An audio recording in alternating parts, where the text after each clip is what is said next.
कहानी है रामपुर गांव की, जहां के मर्द महिलाओं को हमेशा नीचा दिखाने की कोशिश में रहते। अरे अभी तक खाना नहीं आया, क्या मुझे एक और शादी करने की जरूरत है? नहीं जी नहीं, ऐसा मत करना, वरना मैं कहाँ जाऊंगी। खाना लेकर मैं अभी आई जी। गांव की पंचायत में भी फैसले हमेशा औरतों के खिलाफ ही रहते। मैं जो फैसला सुनाता हूँ वो भगवान की आज्ञा होती है। इस लड़के ने अपने मन से शादी करके अच्छा नहीं किया।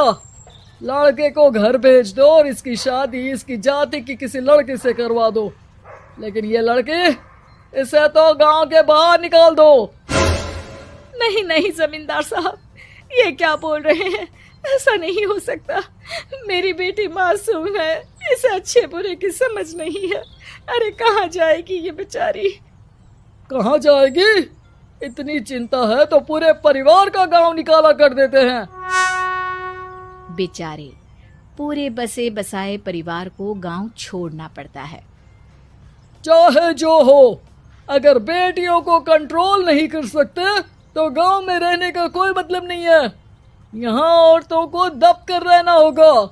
कोई भी अपने हिसाब से कुछ नहीं कर सकता, सब ईश्वर की मर्जी से ही होगा। तभी गांव का एक आदमी दौड़ा दौड़ा आता है। सरपंच साहब, जमींदार साहब, वो कालिया है ना, उसकी बेटी पढ़ने के लिए शहर जा रही है। अच्छा, ये कब हो गया? और कालिया की हिम्मत कैसे हो गई ऐसा करने की? लेकर आओ उसे और उसकी बेटी को। बस फिर क्या था, हाजिर हो जाते हैं कालिया और उसकी बेटी सरपंच के सामने। और कालिया, ये क्या सुनने में आ रहा है? बेटी को इंजीनियर बना रहा है तू? और ये बता, गांव में तो स्कूल नहीं है, फिर कहां से इतनी क्लास पास कर गई तेरी बेटी? राधा, जो कि कालिया की बेटी है, उसे लगता है कि सरपंच उसकी तारीफ कर रहे हैं। सरपंच जी, मैंने ऑनलाइन पढ़ाई की है, डिस्टेंस लर्निंग से। सभी में मैंने अच्छे नंबर पाए हैं, जिसे देखते हुए शहर की इंजीनियरिंग कॉलेज में मुझे स्कॉलरशिप मिली है। वाह जी वाह, क्या होती है ये? पहले तो ये बताओ, फिर आगे की बात करते हैं। पूरा गांव राधा की बात सुन रहा था और राधा बोलती जा रही थी। तो ऐसे मैं फ्री में एक अच्छी शिक्षा लेकर गांव में जो कुछ परेशानियां हैं, जैसे बिजली, पानी और इंटरनेट जैसी समस्याओं के लिए काम करूंगी। मैं गांव को शहर से जोड़ने के लिए पुल का निर्माण करवाने का प्रस्ताव रखूंगी। मुझे पूरी उम्मीद है कि जल्द ही हमारा गांव भी तरक्की की राह पर चल पड़ेगा। राधा की बात सुनकर सारे गांव वाले ताली बजाने लगते हैं। सरपंच को समझ नहीं आता कि वो क्या करे।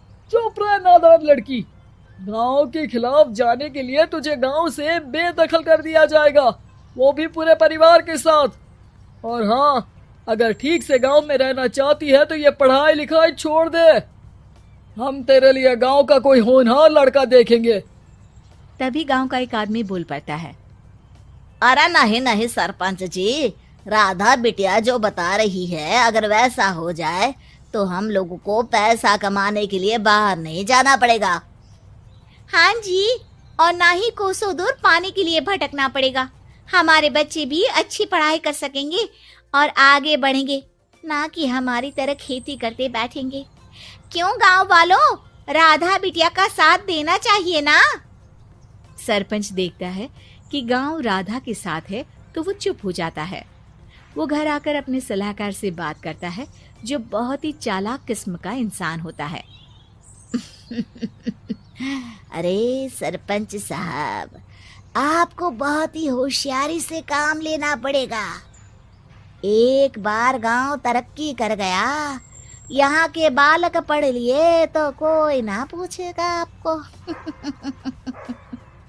और फिर ये जो बेटा और बेटी है ना आपके, इनको भी आम लोगों की तरह ही जीवन जीना होगा। हाँ, लेकिन करे तो क्या करे? वो ना आप मुझ पर छोड़ दीजिए, बस मैं जैसा बोलूं करते जाइए। अगले रोज सुबह जब गांव वाले सोकर उठते हैं तो राधा के घर के बाहर और साथ ही वो लोग जिन्होंने राधा का सपोर्ट किया था, उनके घर के आगे लाल रंग से कल आऊंगी लिखा होता है। कल आऊंगी, यह क्या होता है? अरे यह तो खून से लिखा है, लगता है कोई भूत प्रेत या चुड़ैल का साया है। चलो सरपंच जी के पास चलते हैं। सभी सरपंच के पास जाकर उसे सारी बात बताते हैं। अरे ये तो बड़ी मुश्किल की बात है। चलो मैं एक बाबा को जानता हूँ, उन्हें बुला लेता हूँ। सरपंच बाबा को लेकर गांव के घर के बाहर जाता है। ओहो, तो ये वो चुड़ैल है जो उन लोगों को निशाना बनाते हैं जो गांव को बदलने का सपना देखते हैं। वो गांव को ऐसे ही संपन्न देखना चाहती है। वो नहीं चाहती कि कोई बाहरी यहाँ का कायाकल्प करे। क्या तुम लोगों में से किसी ने गांव को बदलने की सोच रखी है? तभी राधा की माँ रोते रोते आती है। मेरी राधा घर से गायब हो गई है। अरे कोई तो बचाओ, मेरी बच्ची कहाँ गई?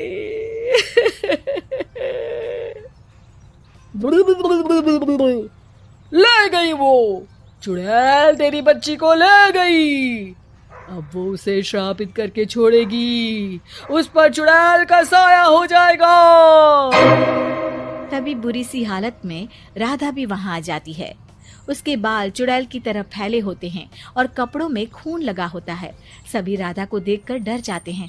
माँ, पता नहीं मुझे कौन उठा कर ले गया था।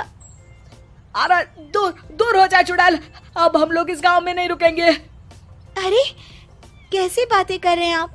कल तो आप मेरे भरोसे गांव का हुलिया बदलने, अपने बच्चों को पढ़ाने और तरक्की उन्नति की बात कर रहे थे, तो आज क्या हो गया आपको? ये फिर तुम लोगों को बहकाएगी। ये चुड़ैल गांव में आ चुकी है, ऐसे ही ये तुम्हारे घर के बच्चों को भी ले जाएगी। गांव वाले राधा को गांव से बाहर निकाल देते हैं। उसके माँ बाप रोते रहते हैं, लेकिन गांव वाले नहीं मानते।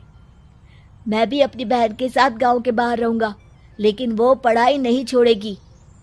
वहीं सरपंच के घर पर सलाहकार कहता है। देखा, सांप भी मर गया और लाठी भी नहीं टूटी। लेकिन अगले ही दिन सरपंच के घर के बाहर भी वही शब्द लिखे होते हैं और फिर सरपंच की बीवी कहती है, हमारी बेटी को किसी ने अगवा कर लिया है। तभी राधा का भाई वहां आ जाता है। अरे गांव वालों, मैंने सरपंच जी की बेटी को देखा था। वो चुड़ैल उसे उठाकर ले जा रही थी। अरे क्या मजाक कर रहे हो? नहीं नहीं सरपंच जी, आप नहीं जानते। वो चुड़ैल अब आपकी बेटी में आ जाएगी, जैसे राधा के अंदर आ गई थी। तभी सरपंच की बेटी वैसी ही हालत में वहां आती है जैसे राधा आई थी। पापा, पता नहीं कैसे मैं गायब हो गई थी। चुड़ैल, इसके अंदर भी चुड़ैल का साया है, मारो इसे। अरे नहीं नहीं, इसे भी राधा के पास गांव के बाहर ही भेज दो। अरे चुप रहो, मेरी बेटी कहीं नहीं जाएगी और चुड़ैल वुड़ैल कुछ नहीं होता है। अरे कैसे बात कर रहे हो सरपंच जी? आप तो बोल रहे थे कि आपका फैसला भगवान का ज्ञान होता है, तो अपने पर बात आई तो अब आप ऐसे बोल रहे हैं। अरे ना ना ना, आपको अपनी बेटी को त्यागना ही होगा। अरे बुलाओ बाबा को।